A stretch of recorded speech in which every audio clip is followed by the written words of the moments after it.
स्वागत है आप सबका एक और वीडियो में। जैसे कि आप जानते हैं इस चैनल का उद्देश्य ये है कि जो भी नए म्यूचुअल फंड निवेशक हैं उनको म्यूचुअल फंड इंडस्ट्री और म्यूचुअल फंड में जो डिफरेंट टाइप्स ऑफ स्कीम्स है, अलग अलग तरह की जो स्कीम्स है, उनके बारे में जानकारी देना बिल्कुल ही सीधे और सरल शब्दों में, जो कोई भी समझ सकता है ऐसे शब्दों में। मेरा नाम परेश है। मैं एक एनआईएसएम सर्टिफाइड और AMFI registered mutual fund distributor हूँ। मेरा एआरएन है 334516। आपको अ, एक राइट हैंड साइड में एक क्यूआर कोड दिख रहा होगा, ये सारे स्लाइड्स पे रहेगा। आप इस क्यूआर कोड को अपने कैमरा से स्कैन करके मेरा ऐप डाउनलोड कर सकते हैं फंड्स बाजार, और वहाँ पे रजिस्टर करके आप म्यूचुअल फंड में इन्वेस्ट करना शुरू कर सकते हैं। तो इससे पहले कि हम आगे बढ़े, ये एक डिस्क्लेमर बहुत ज़रूरी है कि म्यूचुअल फंड इन्वेस्टमेंट जो है वो बाजार में जोखिमों की बाजार में जोखिम रहती है। और जो पिछले परफॉर्मेंस रहेंगे किसी भी स्कीम के, ज़रूरी नहीं है कि आगे जाके भी वैसे ही परफॉर्मेंस आए। तो आप ये डिस्क्लेमर थोड़ा ठीक से पढ़ लीजिए, ज़रूरी है ये पढ़ना समझना, क्योंकि जब भी आप म्यूचुअल फंड में निवेश करने जाते हैं तो आप रिस्क ले रहे हैं। आपको ये पता रहना चाहिए कि जैसे ये आपके बैंक अकाउंट या बैंक फिक्स डिपॉजिट जैसा नहीं है। तो जो भी नए म्यूचुअल फंड निवेशक जब बाजार में आते हैं और वो किसी म्यूचुअल फंड कंपनी की वेबसाइट पे जाते हैं, तो उन्हें बहुत कन्फ्यूजन होती है, बहुत दुविधा होती है कि ये इतने सारे कैटेगरीज है। आज आप ऑलमोस्ट किसी भी म्यूचुअल फंड कंपनी की वेबसाइट पे जाओगे तो कम से कम एक 50-60 अलग अलग टाइप के स्कीम्स वहाँ पे आपको दिखेंगे जहाँ पे आप निवेश कर सकते हैं। Arbitrage fund, flexi cap mutual fund, hybrid debt, mid cap fund, focused fund, ELSS fund, multi cap fund, large cap fund, ये क्या है, ये अलग अलग कैटेगरीज क्या है। तो इस चैनल का ये उद्देश्य है कि जो भी पॉपुलर कैटेगरीज है म्यूचुअल फंड्स की, उसमें से हर एक कैटेगरी को हम हर एक वीडियो में बिल्कुल ही सीधे और सरल शब्दों में समझने की कोशिश करेंगे कि ये कैटेगरी है क्या, इसका इन्वेस्टमेंट फ्रेमवर्क क्या है, मतलब इसका निवेश करने का जो स्ट्रैटेजी है, निवेश करने का जो तरीका है, ये क्या होता है, और क्या ये स्कीम आपके लिए सही है। क्योंकि आप ये बहुत बार सुनते आए रहेंगे पिछले 8 से 10 सालों में कि म्यूचुअल फंड सही है, म्यूचुअल फंड सही है। ठीक है, म्यूचुअल फंड सही है, लेकिन कौन सी स्कीम आपके लिए सही है। सारी हर हर एक स्कीम जो रहती है वो हर किसी के लिए सही नहीं होती। तो इसके लिए आपको म्यूचुअल फंड एडवाइजर की जरूरत होती है। एंड और इसीलिए आप इस चैनल पे आए हैं। तो मल्टी एसेट फंड, ये एक नई कैटेगरी आई है। मतलब ये वैसे तो बहुत पुरानी है, लेकिन पिछले 1-2 साल में इसकी प्रमोशन कुछ ज़्यादा ही हो रही है। तो मल्टी एसेट फंड होता क्या है? तो it's an open ended hybrid mutual fund scheme. ये हाइब्रिड म्यूचुअल फंड स्कीम है, मतलब इसमें सिर्फ इक्विटी नहीं होती, इसमें और सारे बाकी के एसेट क्लासेस होते हैं। तो एज पर जो सेबी के रेगुलेशंस है, सेबी के जो निर्देश है, सेबी मतलब securities exchange board of India, जो म्यूचुअल फंड और शेयर मार्केट को रेगुलेट करती है, तो उनके हिसाब से मल्टी एसेट फंड्स को, जो फंड मैनेजर है उनको कम से कम 3 एसेट क्लासेस में इन्वेस्ट करना पड़ेगा, और हर एक एसेट क्लास का एलोकेशन मिनिमम 10% रहना चाहिए। और अगर आप फॉरेन सिक्योरिटीज मतलब फॉरेन मार्केट में इन्वेस्ट कर रहे हैं तो that is not considered as a separate asset class. मतलब अगर फंड मैनेजर फॉरेन की किसी कंपनी के शेयर में इन्वेस्ट कर रहा है तो वो इक्विटी ही माना जाएगा, जो कि वो इंडिया में भी कर रहा है। अब ये डेफिनेशन सुन के आपके मन में बहुत सारे प्रश्न आए रहेंगे, बहुत सारे सवाल आए रहेंगे। सो कैरेक्टरिस्टिक मतलब उसकी विशेषताएं क्या है। तो ये एक समूह होता है जिसकी पूरे समूह की विशेषताएं जो रहती है वो एक जैसी ही रहती है। और ये सारे एसेट क्लासेस जो है वो अपने अपने इनके मार्केट्स होते हैं, और इनके सारे रूल्स एंड रेगुलेशंस और हर एक एसेट क्लास के लिए अलग होते हैं। लेकिन उस एसेट क्लास में जितने भी डिफरेंट अलग अलग किस्म के एंटिटीज रहेंगे, उनके लिए वो रूल्स एंड रेगुलेशन सेम रहेंगे। अभी आप देखो इक्विटीज, इक्विटीज का मतलब क्या होता है? शेयर्स, कंपनी शेयर्स जो लिस्टेड है। अगर आपको शेयर्स ट्रेड करने हैं, शेयर्स में इन्वेस्ट करना है, शेयर्स में निवेश करना है, तो आपको बीएसई जाना पड़ेगा, बॉम्बे स्टॉक एक्सचेंज, या एनएसई, नेशनल स्टॉक एक्सचेंज। तो क्योंकि ये सारे कंपनी के शेयर एक ही मार्केट में लिस्ट हुआ है, शेयर या इक्विटीज ये अपने आप में एक एसेट क्लास हो गया। वैसे ही डेट और फिक्स्ड इनकम मतलब क्या होता है, कंपनियां बॉन्ड्स इशू करती है। बॉन्ड्स मतलब जो बैंक का आपका एफडी रहता है, fixed deposit, similar to that, उसका एक होल्डिंग पीरियड रहेगा कि आपको कम से कम 1 साल आपका पैसा रखना पड़ेगा, 2 साल रखना पड़ेगा, 3 साल रखना पड़ेगा, और उसमें आपको ऑलमोस्ट गारंटीड रिटर्न मिलता है। जैसे फिक्स डिपॉजिट में आपको बोला जाता है कि आप 1 साल रखोगे तो 6.5% का रिटर्न मिलेगा, वैसे ही बॉन्ड्स में कौन से कंपनी का है, क्या बॉन्ड की रेटिंग है, उसके हिसाब से उसका इंटरेस्ट रेट ऊपर नीचे होता है, लेकिन जनरली वो बैंक के फिक्स डिपॉजिट से थोड़ा ज़्यादा ही रहता है। अभी अगर आप देखोगे तो मार्केट में जो बॉन्ड्स है, कंपनी के बॉन्ड्स है, डिपेंडिंग ऑन द रेटिंग, सालाना 60% से लेके 10 साढ़े 10% तक का भी रिटर्न दे रहे हैं। और एक एसेट क्लास है रियल एस्टेट। फिर आ गया कमोडिटीज। कमोडिटीज मतलब गोल्ड, सिल्वर, कॉपर, ये जो इनके भी अपने अपने मार्केट्स होते हैं। करेंसी, करेंसी मतलब आपका आईएनआर, रुपीस, इंडियन रुपया, USD, US dollar, this kind. तो ये होता है एसेट क्लास। अब मल्टी एसेट फंड्स क्यों चुने जाए, राइट? पहला है डाइवर्सिफिकेशन। ये जो अलग अलग एसेट क्लासेस होते हैं, इनका परफॉर्मेंस अलग अलग होता है, अलग अलग टाइम में, राइट? तो जो तीन मेजर एसेट क्लासेस है, ठीक है, एक है इक्विटी। इक्विटी का रोल है टू प्रोवाइड ग्रोथ। इक्विटी मतलब लिस्टेड शेयर्स, हिस्टोरिकली आप, और ये डेटा एम्पेरिकली प्रूवन है, राइट? राइट फ्रॉम 1920, मतलब 1920 से लेके 1930 से लेके, जब ग्रेट रिसेशन, जो अमेरिका में ग्रेट रिसेशन आया था, सिर्फ अमेरिका में नहीं, ये इंडिया में भी वैलिड है, लेकिन वो टाइम से इतना डेटा अपने पास है नहीं।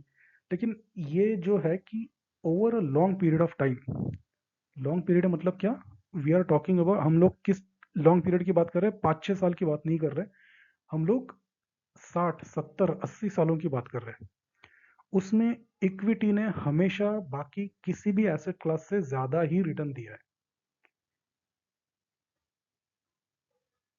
आप रियल एस्टेट से भी ज्यादा रिटर्न दिया है। लोगों को ऐसा लगता है कि रियल एस्टेट काफी अच्छा रिटर्न देता है, इसलिए लोग रियल एस्टेट में काफी इन्वेस्ट करते हैं। लोगों को लगता है गोल्ड में ज्यादा, सोने में अच्छा रिटर्न मिलता है, इसलिए वो सोने में इन्वेस्ट करते हैं। ठीक है, हर एक की अपनी अपनी सोच है, हर एक की अपनी अपनी पसंद है। लेकिन अगर आप स्टेटिस्टिकली, मतलब नंबर्स के हिसाब से देखने जाए, डेटा के हिसाब से देखने जाए, तो एक लंबे अरसे में इक्विटी ने जितना ज़्यादा रिटर्न दिया है, उतना और किसी भी एसेट क्लास ने दिया नहीं है। तो इक्विटी का हमेशा रोल रहता है किसी भी एक पोर्टफोलियो में टू प्रोवाइड ग्रोथ, राइट? बाद में आ गया डेट। डेट मतलब जैसा मैंने अभी आपको बताया कि कंपनी के बॉन्ड्स रहते हैं, गवर्नमेंट भी कभी कभी बॉन्ड्स, कभी बॉन्ड्स इशू करती है। उसमें क्या रहता है कि आपको सिक्योरिटी रहती है, right? So that aims to provide stability, आपके पोर्टफोलियो को स्टेबिलिटी मिलनी है। अगर आपने डेट में कुछ पैसा डाला है, तो आपको पता है कि इतना रिटर्न तो आना ही आना है, राइट? इक्विटी में कोई गारंटी नहीं रहती है। इक्विटी में हो सकता है बहुत ज्यादा रिटर्न है, हो सकता है पूरा पैसा डूब जाए, आधा पैसा डूब जाए, सब कुछ पॉसिबल है। डेट पोर्शन जो रहता है वो स्टेबिलिटी देता है। उसको आपको पता है कि आज अगर मैंने 1 लाख रुपया डेट में डाला है, और वो एफडी है या कंपनी का बॉन्ड है जो बोल रहा है कि मैं आपको 1 साल बाद 1,10,000 रुपया दूंगा, इसका तो वो मिलने ही वाला है। अनलेस वो कंपनी डूब जाती है, वो अलग बात है, लेकिन फिर वो लेकिन फिर भी उसमें रिस्क थोड़ा कम ही रहता है। तीसरा हो गया कमोडिटी और गोल्ड और सिल्वर। कमोडिटी जो रहती है, स्पेशली गोल्ड और silver, they act as a hedge against inflation. Hedge मतलब क्या, प्रोटेक्शन है आपको, इन्फ्लेशन के अगेंस्ट वो प्रोटेक्शन दे रहा है। वॉलेटिलिटी, मार्केट में वॉलेटिलिटी के अगेंस्ट वो आपको प्रोटेक्शन दे रहा है। अगर आप देखोगे पिछले कुछ महीनों में शेयर मार्केट काफी उतार चढ़ाव दे रहा है, ऑलमोस्ट निगेटिव ही चल रहा है। अगर आप 1 साल का रिटर्न देखिए, आप सेंसेक्स का देखिए या निफ्टी का देखिए, वो या तो निगेटिव है या तो बिल्कुल ही छोटा मोटा 1-2% उसने 1 साल में रिटर्न दिया रहेगा। लेकिन अगर आप न्यूज़ फॉलो कर रहे हैं, अगर आप अखबार पढ़ते हैं, अगर आप न्यूज़ देखते हैं, स्पेशली बाजार के रिलेटेड कोई न्यूज़ देखते हैं, तो आपको पता चलेगा कि गोल्ड की प्राइसेस काफ़ी बढ़ गई है। सिमिलरली सिल्वर की प्राइसेस काफ़ी बढ़ गई है। क्यों? क्योंकि ये जो दो एसेट्स है, इक्विटी और गोल्ड, ये नेगेटिवली कोरिलेटेड है। अभी कोरिलेशन का मतलब क्या है, वो हम लोग अगले सेक्शंस में देखेंगे। लेकिन ये समझिए कि जब इक्विटी मार्केट्स नीचे रहते हैं तो जनरली गोल्ड ऊपर जाता है। अब इक्विटी मार्केट्स नीचे जाने के जो क्या क्या कारण हो सकते हैं, बहुत सारे कारण हैं। इकोनॉमिक अनसर्टेनिटी, किसी देश की इकोनॉमी में प्रॉब्लम आ गया, कंपनियां अच्छा काम नहीं कर रही है, प्रॉफिट नहीं आ रहा है, तो इक्विटी मार्केट्स नीचे जाएंगे। कुछ अनसर्टेनिटी है, जियो पॉलिटिकल अनसर्टेनिटी जिसको बोलते हैं, कि वॉर चल रहे हैं, ठीक है, कहीं बारिश ठीक से नहीं हो रही है, तो इन्वेस्टर्स क्या करते हैं कि बाकी सारे एसेट क्लास को छोड़ देते हैं और गोल्ड में चले जाते हैं। इसलिए गोल्ड की डिमांड बढ़ती है और गोल्ड के प्राइसेस बढ़ते हैं। पिछले 6 से 7 महीने में यही हुआ है, गोल्ड ने काफी अच्छा खासा रिटर्न दिया है, सिर्फ भारत में नहीं बल्कि पूरे विश्व में। गोल्ड ने सबसे अच्छा रिटर्न दिया है कंपैरेटिवली, लेकिन इक्विटी मार्केट्स ने इतना अच्छा रिटर्न नहीं दिया है। तो ये तीन जो कंपोनेंट्स है किसी भी एक पोर्टफोलियो के, ये आप ठीक से समझ लीजिए। तो ये डाइवर्सिफिकेशन हो गया। सेकंड है रिस्क मैनेजमेंट। ये जो डिफरेंट एसेट क्लासेस है, they have different risk return profile and correlation. Correlation क्या है? कोरिलेशन का अगर मैं भाषांतर करना चाहूँ तो उसका रहेगा परस्पर संबंध। कोरिलेशन का मतलब होता है परस्पर संबंध, दो चीजों में क्या संबंध है, आपसी संबंध कैसा है, पॉजिटिव है नेगेटिव है वो। Comparatively less वॉलेटिल। वॉलेटिलिटी मतलब क्या, वो कितना मूव कर रहा है। अगर आप मार्केट्स देखोगे, अपने पिछले कुछ महीनों में देखोगे, मार्केट कभी 200 पॉइंट ऊपर जा रहा है, 500 पॉइंट नीचे है, फिर 700 पॉइंट बढ़ता है, फिर 200 पॉइंट नीचे आता है। ये जो ऊपर नीचे काफी हो रहा है, इसको बोलते हैं वॉलेटिलिटी। प्योर इक्विटी में वॉलेटिलिटी बहुत ज़्यादा है, क्योंकि मार्केट्स, इक्विटी मार्केट्स, बाजार जो है वो काफ़ी वॉलेटाइल रहता है। वो कभी आपको एक ही लाइन में ऊपर जाता हुआ नहीं दिखेगा, ना ही एक ही लाइन में नीचे आता दिखेगा। वो हमेशा थोड़ा बहुत तो ऊपर नीचे करता ही रहेगा। लेकिन चूंकि आप इक्विटी के साथ डेट डाल रहे हैं, गोल्ड सिल्वर डाल रहे हैं, तो एज अ फंड आपकी जो वॉलेटिलिटी है वो कम हो जाती है, क्योंकि डेट आपको स्टेबिलिटी दे रहा है और गोल्ड सिल्वर जो है वो आपको इक्विटी के अंडर परफॉर्मेंस के अगेंस्ट आपको प्रोटेक्शन दे रहा है। तो ये एक टेबल देखिए, इसमें आपको पता चलेगा कि इक्विटी, डेट और गोल्ड, ये इंडिया का डेटा है पिछले 23 साल का, 23 ईयर्स, राइट। तो फाइनेंशियल ईयर 2003 से लेके फाइनेंशियल ईयर 2025 तक का ये डेटा है। अभी इसमें आप देखिए, हम पहले ही साल का देखते हैं। मार्च 2003, फाइनेंशियल ईयर 2003 में इक्विटी ने -12% रिटर्न दिया है। इसका मतलब क्या है? 1 अप्रैल 2002 को अगर आपने बाजार में 1 लाख रुपया डाला होता, तो मार्च 31 2003 को उसका वैल्यू रहता 88,000 रुपीज लगभग। मतलब क्या, आपने 12,000 रुपया गवा दिया एक साल में। लेकिन वही 1 लाख रुपया अगर आपने डेट में डाला होता तो आपको 14,000 रुपये का प्रॉफिट दिखता। आपकी जो इन्वेस्टमेंट वैल्यू है वो 1,14,000 हो जाती थी। वही आप गोल्ड में डालते थे वो साल में, तो आपकी इन्वेस्टमेंट वैल्यू हो जाती थी 1,09,000 रुपये। मतलब डेट और गोल्ड ने आपको उस साल में अच्छा पॉजिटिव रिटर्न दिया, लेकिन इक्विटी ने नेगेटिव रिटर्न दिया। नेक्स्ट देख लेते हैं 2009। फाइनेंशियल ईयर 2009 ने इक्विटी ने -35% रिटर्न दिया था। वही डेट ने 12%, गोल्ड ने 27%। Next is March 20, equity -25, debt ने दिया 12%, गोल्ड ने दिया 33%। ये आप टेबल ठीक से देख लीजिए। इसका एक मुख्य जो मैसेज है या मुख्य जो संदेश है वो ये है कि ये जो तीनों एसेट क्लासेस है, आप कभी इस तीनों को एक रो में नेगेटिव नहीं दिखेंगे आपको। कोई भी रो ऐसा नहीं है पिछले 3 साल में जहां पे ये तीनों ने नेगेटिव रिटर्न दिया है। आप देखोगे तो ये सबसे बड़ा इसका संदेश है, और यही इसकी खासियत है इस कैटेगरी की, कि आपको कहीं पर भी ये तीनों एसेट क्लास जो है वो एक साथ नेगेटिव में नहीं जाते रहेंगे। तो अगर आपने आपका पैसा ये तीनों में अगर बांट के डाला है, तो एज अ होल जो पूरा पैसा आपने डाला है वो ठीक है, हो सकता है डिपेंडिंग on कितना एलोकेशन है आपका, थोड़ा बहुत ऊपर नीचे होगा। लेकिन अगर आपने प्योर इक्विटी में डाला होता तो जितना आपका लॉस होता था उससे कम लॉस ही होगा अगर आपने तीनों एसेट क्लासेस में डाला है। ये उसका मेन संदेश है, मेन मैसेज है। अभी ये देखिए, ये हो गया कोरिलेशन। अभी यहाँ पे हम लोग डिस्कस करेंगे कि कोरिलेशन होता क्या है। कोरिलेशन जैसा मैंने बताया कि इसको अगर हम भाषांतर करें इस शब्द का, तो वो होता है परस्पर संबंध। दो एसेट क्लासेस के बीच में क्या संबंध है, तो इसका एक कोरिलेशन कोएफिशिएंट रहता है जिसका रेंज रहता है -1 to +1। -1 मतलब क्या? ये जो दो एसेट क्लासेस रहेंगे वो नेगेटिवली कोरिलेटेड है। नेगेटिवली कोरिलेटेड मतलब क्या? कि एक एसेट क्लास बढ़ता है तो दूसरा घटता है, और एक एसेट क्लास घटता है तो दूसरा बढ़ता है, राइट? तो आप देखोगे इक्विटी टू इक्विटी तो हमेशा वन ही रहेगा क्योंकि वो सेम एसेट क्लास है। इक्विटी और डेट का कोरिलेशन कोएफिशिएंट है माइनस सॉरी 0.08। पॉजिटिव है लेकिन कम है। इसका मतलब क्या? अभी आप देखिए इक्विटी, एक साल में सपोज इक्विटी ने 100% रिटर्न दिया है, तो डेट डेट देगा आपको 8% ही रिटर्न देगा। गोल्ड -6% रिटर्न देगा, ठीक है। लेकिन इसका उल्टा भी वही सही है कि अगर सपोज एक साल में इक्विटी ने -100% रिटर्न दिया है, तो डेट देगा -8%। इक्विटी ने -100% दिया है, डेट ने बस -8%, मतलब डेट ने अच्छा रिटर्न दिया इक्विटी से, और गोल्ड आपको देगा 6%। मतलब क्या? इक्विटी में आपका पैसा डूब गया, डेट में भी डूब गया लेकिन कम डूब गया, लेकिन गोल्ड ने आपको बचा लिया। सिमिलरली ये सारे जो एसेट्स है they are either very loosely correlated, जिसका परस्पर संबंध बहुत लूज है, या तो नेगेटिव है। तो ये पूरे एसेट, मल्टी एसेट फंड जो कैटेगरी है, इसका सारांश ये है, जो मैंने, जो आपको ये पीले कलर का बॉक्स दिख रहा है, ये इसका सारांश है। By combining negatively correlated assets investors can reduce risk. मतलब क्या? ऐसे एसेट्स जिनका परस्पर संबंध बहुत नेगेटिव है या बहुत लूज है, इन सब में आप पैसा डालोगे तो आपकी रिस्क, ओवरऑल रिस्क कम हो जाएगी, आपकी पोर्टफोलियो की रिस्क कम हो जाएगी। ये उसका सारांश है, पूरे कैटेगरी का ये सारांश है। अब हम देखेंगे मल्टी एसेट फंड कैटेगरी ने परफॉर्मेंस कैसे दिया है।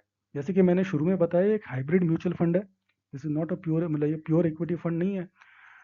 ये हाइब्रिड की कुछ कैटेगरीज है, चुनिंदा कैटेगरीज है, और भी बहुत सारी रहेगी, लेकिन मैंने कुछ चुनिंदा कैटेगरीज लिस्ट की है। अगर आप देखोगे हाइब्रिड मल्टी एसेट एलोकेशन ने पिछले 5 साल में एनुअलाइज रिटर्न है 15.7%, और 10 साल का रिटर्न है 10.2%। This is an annualise return, मतलब ऑन एन एवरेज उसने हर साल 10.2% रिटर्न दिया है पिछले 10 साल के लिए, हर साल।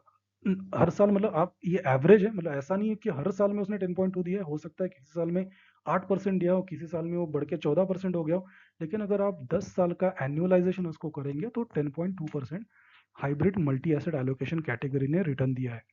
अगर आपको पिछला वीडियो याद है जहां पे हमने फ्लेक्सी कैप फंड डिस्कस किए थे, तो फ्लेक्सी कैप फंड कैटेगरी ने कितना रिटर्न दिया था? कुछ 12%, 12.2% के हिसाब से रिटर्न दिया था मेरे ख्याल से पिछले 10 सालों में। लेकिन वो प्योर इक्विटी था, इसलिए वहां पे रिटर्न ज्यादा है। यहाँ पे क्या है कि रिस्क कंपैरेटिवली कम है, क्योंकि आप बहुत सारे एसेट क्लासेस एक साथ लेके आ रहे हो, इसलिए रिटर्न कम आ रहा है, लेकिन आपका रिस्क भी कम है।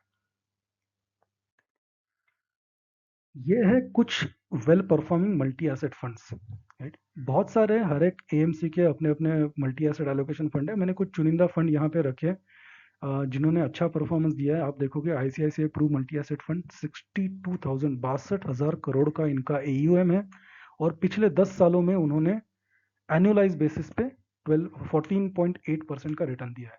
सिमिलरली टाटा का है, क्वांट का मल्टी एसेट एलोकेशन फंड है, एचडीएफसी का मल्टी एसेट एलोकेशन फंड है, और इनके रिटर्न, क्वांट ने आप देखोगे पिछले 10 साल में 17% का एनुअलाइज रिटर्न दिया है, क्योंकि बहुत अच्छा रिटर्न है इसने। तो मतलब आपने देखा कि जैसे फ्लेक्सी कैप कैटेगरी से भी ज्यादा रिटर्न दिया है। अभी यहाँ पे इतना फर्क क्यों है? क्योंकि देखो हर एक एएमसी या हर एक फंड मैनेजर का अलग अलग व्यू रहता है। इक्विटी का पोर्शन कितना होना चाहिए, डेट का पोर्शन कितना होना चाहिए, कमोडिटीज का, गोल्ड सिल्वर कॉपर का पोर्शन कितना होना चाहिए। अभी जैसा उनका अंदाज है उसके हिसाब से, और वो एसेट्स कैसे मूव करते हैं, ये तो कोई प्रेडिक्ट नहीं कर सकता, कोई भी नहीं कर सकता। लेकिन जो उनके हिसाब से उनका एलोकेशन रहता है, उसके हिसाब से ये रिटर्न्स आते रहते हैं। लेकिन एक जरूर बात है इस कैटेगरी में कि इसकी वॉलेटिलिटी, जैसा मैंने एक्सप्लेन किया, प्योर इक्विटी फंड से डेफिनेटली कम है। तो हम एक एग्जाम्पल देखेंगे कि asset allocation multi asset funds में होता कैसे है। यह है ICICI prudential multi asset fund का डिस्क्लोजर। अगर आप देखोगे जून 2025 का इनका फर्स्ट कॉलम, ठीक है, इनका इक्विटी एलोकेशन है 68%, गोल्ड में उन्होंने 4.9% डाला है, सिल्वर में 4.4% डाला है, आर ई आई टी इनविट, ये जो एक दूसरे different types of asset classes है, जिसमें 1.42 है, और ऐसा करके डेट और कैश में इन्होंने 21% डाला है, 21.3%। तो ये है मल्टीपल एसेट क्लासेस और इसका डिफरेंट डिफरेंट एलोकेशन। जो आप इस फंड में पैसा निवेश कर रहे हो, उसका फंड मैनेजर ने कैसे किस किस एसेट क्लासेस में निवेश किया है, ये एक स्नैपशॉट है। ऐसे ही जैसे हर एक मल्टी एसेट फंड है, इसके खुद के डिस्क्लोजर रहेंगे। तो ये टेबल दिखाने का मकसद ये था कि जो भी हमने अब तक डिस्कस किया, जो भी मैंने आपको बताया मल्टी एसेट के बारे में, अ, ये कैसे दिखता है कंपनी के एक म्यूचुअल फंड के पोर्टफोलियो में।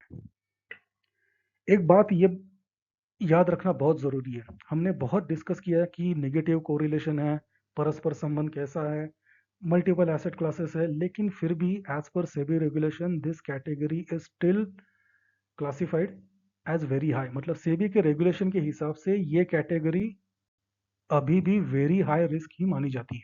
ये बहुत इंपॉर्टेंट है आपके लिए समझना।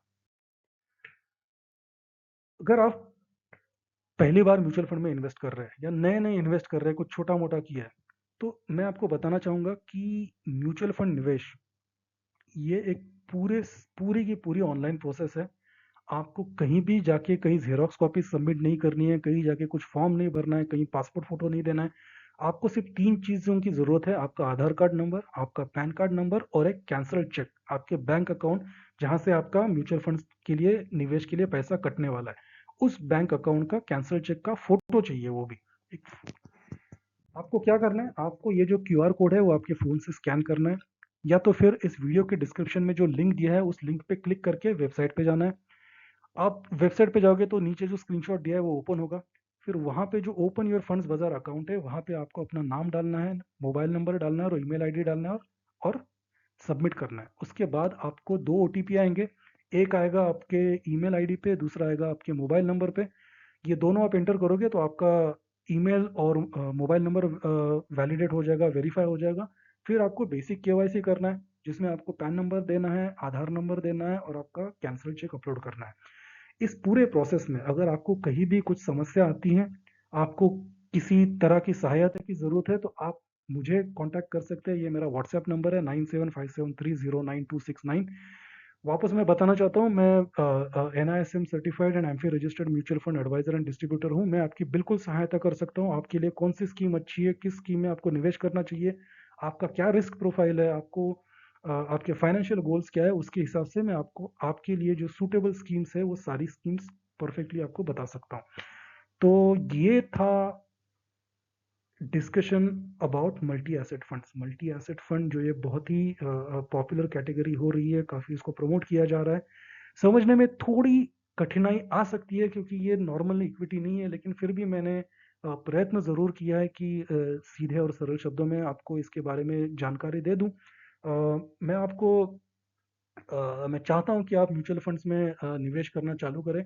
आपके लिए जो अच्छी स्कीम्स है मैं आपको बता सकता हूं, आप खुद निर्णय ले सकते हैं।